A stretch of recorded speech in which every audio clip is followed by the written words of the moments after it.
Nabitin ba kayo sa Siquijor Coastal Tour on your first day and you want to explore more of the island? Tara, pag-usapan natin yan.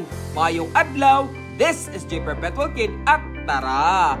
Let's explore Siquijor. On our second day, we availed the Siquijor Mountain Tour still with our tour guide KRDM. First destination is Sambulawan Underground River in Barangay Tagmanocan, Lazi, Siquijor. We paid 250 pesos each for entrance fee. They will provide life vest and headlamp to each guest. A dedicated tour guide is required per group na sasama sa inyo sa cave. Donation lang ang bayad kaya kayo nang bahala. By the way, mag-ingat sa pagbaba sa steel staircase para iwas aksidente.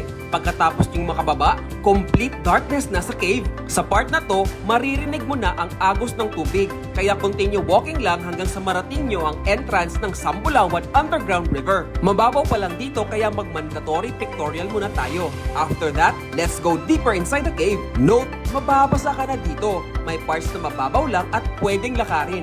May area din na malalim kaya need mong lumangoy. Kung di ka naman marunong lumangoy tulad ko, kumapit ka lang sa life vest ng kasama mong nasa unahan. Joke!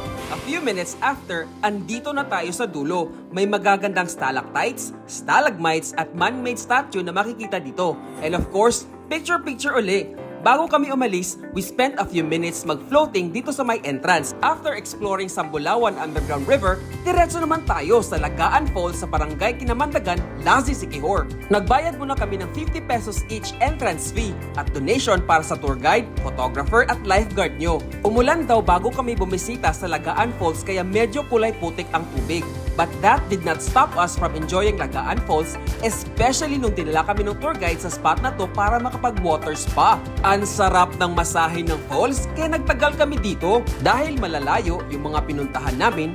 Almost 2 PM na kami nakapag-lunch sa restaurant ng Tagbalayan Lodging House. Squid adobo for 200 pesos, native chicken halang-halang for 180 pesos, native chicken tinola for 180 pesos, chicken pancit guisado for 170 pesos at chicken cordon bleu for 180 pesos. By 3 PM, explore naman natin ang Lugnason Falls at Tubig Tubod sa Barangay Napo, San Juan, Siquijor.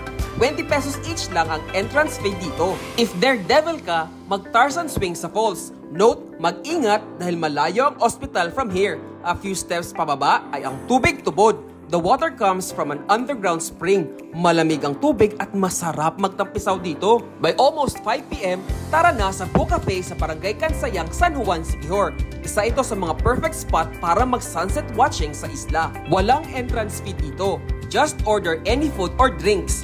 Dahil busog pa kami, we just ordered margarita worth 135 pesos. Yung iced coffee naman nila ranges from 135 to 155 pesos. Here's the next 5 seconds para sa isang time-lapse ng sunset viewed from Boo Cafe. Siya nga pala, hindi na kami pumunta sa traditional healing at Mount Mandilaan dahil sold na kami sa mga napuntahan namin. By 6 PM ay hinatid na kami ni KRDM sa aming hotel. Message him on his Facebook account if need nyo ng tour guide. Again, this is J Perpetual Kid and we explored various beautiful destinations included when you avail of Siquijor Mountain Tour. Hanggang sa susunod na biyahe, ayo-ayo!